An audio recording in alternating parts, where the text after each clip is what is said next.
أول يوم كان يعني بعد الزيارة بعد السفر ارتياح، ولكن في المساء كان هناك لقاء مع سيف الإسلام الدكتور أو المهندس سيف الإسلام القذافي. وهذا الرجل وإن كان ليس له منصب رسمي يعني مسمى، إلا أن في الواقع له منصب أدبي كبير، وهناك توافق جيد عليه من كافة الأطياف والطوائف، وهناك بصمات حقيقة تحمد له ويشكر عليها فيما يتعلق بتصحيح أوضاع الكثير من الليبيين، عودة الذين في الخارج، وهذه بدأت بشكل قوي، وآخرون يحتاجون إلى وقت حتى يستوعبوا فعلا أن هناك مرحلة جديدة تتشكل وتتكون، خروج الناس الذين في السجن، بداية بصمات جميلة في موضوع التنمية، فيه يعني روح استيعابية يعني جميلة. وكان اللقاء الحقيقة مشحون بأسئلة فقهية وشرعية وتاريخية وإلى آخره. الآن هذا النظام يحاول أن يتشبث ببعض المعاني الدينية، ويحاول أن يظهر خطابا أقل ما أصفه به أنه خطاب بائس، في محاولة حتى إذا أدركه الغرق قال آمنت. وكان اللقاء الحقيقة مشحون بأسئلة فقهية وشرعية وتاريخية وإلى آخره.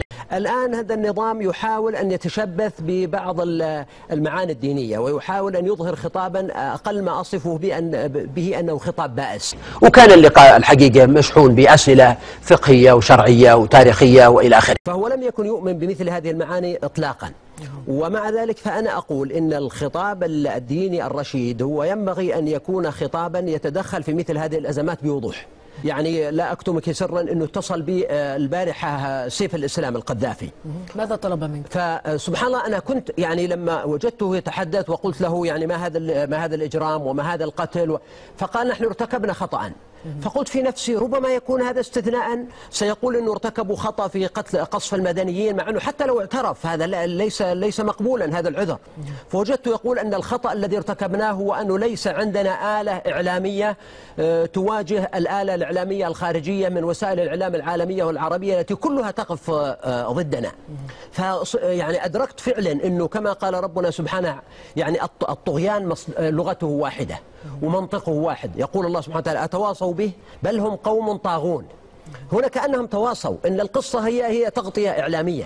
هم لا يدركون بأن هناك مزاجا يتغير، وأن الشعب أصبح تفتى على أشياء كثيرة، وأن الشعب الليبي هو شعب عظيم، شعب صبور حليم، والعرب يقولون اتق غضبة الحليم.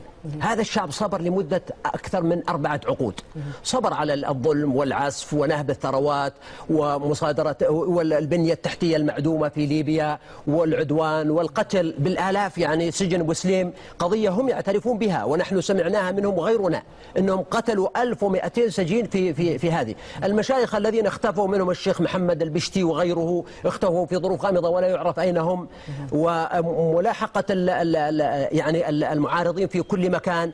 الشعب الليبي جزء كبير منه في خارج ليبيا.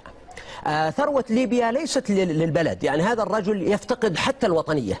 وهذا الرجل وإن كان ليس له منصب رسمي يعني مسمى، إلا أن في الواقع له منصب أدبي كبير، وهناك توافق جيد عليه من كافة الأطياف والطوائف، وهناك بصمات حقيقة تحمد له ويشكر عليها فيما يتعلق بتصحيح أوضاع الكثير من الليبيين، عودة الذين في الخارج، وهذه بدأت بشكل قوي، وآخرون يحتاجون إلى وقت حتى يستوعبوا فعلا أن هناك مرحلة جديدة تتشكل وتتكون، خروج الناس الذين في السجن، بداية بصمات جميلة في موضوع التنمية، فيه يعني روح استيعابية يعني جميلة. يعني هذا الرجل يفتقد حتى الوطنية.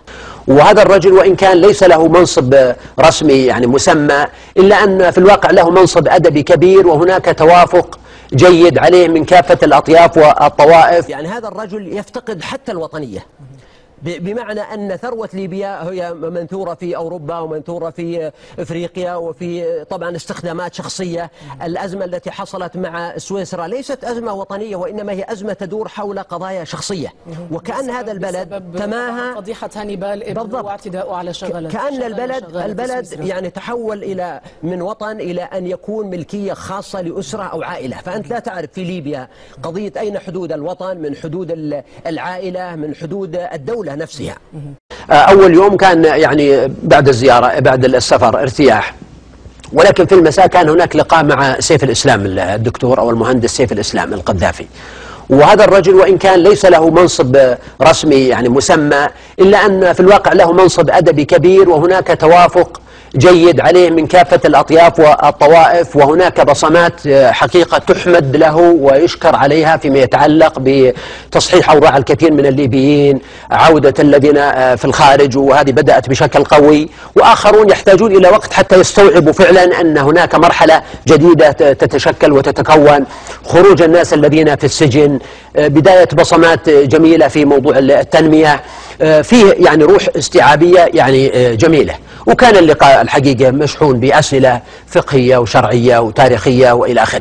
أيها الأخوة، اتصل بي أمس بعد محاولات مريرة من يدعى بسيف الإسلام القذافي، وقال لي نريد أن نسمع من العلماء كلمة في حق ليبيا.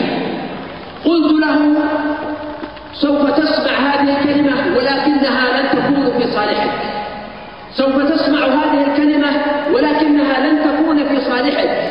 ربما هذا النظام كان الكثيرون وأنا واحد منهم يستغرب لماذا يظل هكذا طيلة هذه السنوات، وهو نظام فاقد لعوامل البقاء، نظام لا يقوم على عقلانية ولا على مرجعية وليس ديمقراطيا، ولم يحقق لشعبه أي خير أو بركة أو مصلحة في الدين أو الدنيا. وهناك بصمات حقيقة تحمد له ويشكر عليها فيما يتعلق بتصحيح أوضاع الكثير من الليبيين، عودة الذين في الخارج، وهذه بدأت بشكل قوي، وآخرون يحتاجون إلى وقت حتى يستوعبوا فعلا أن هناك مرحلة جديدة تتشكل وتتكون، خروج الناس الذين في السجن، بداية بصمات جميلة في موضوع التنمية، فيه يعني روح استيعابية يعني جميلة.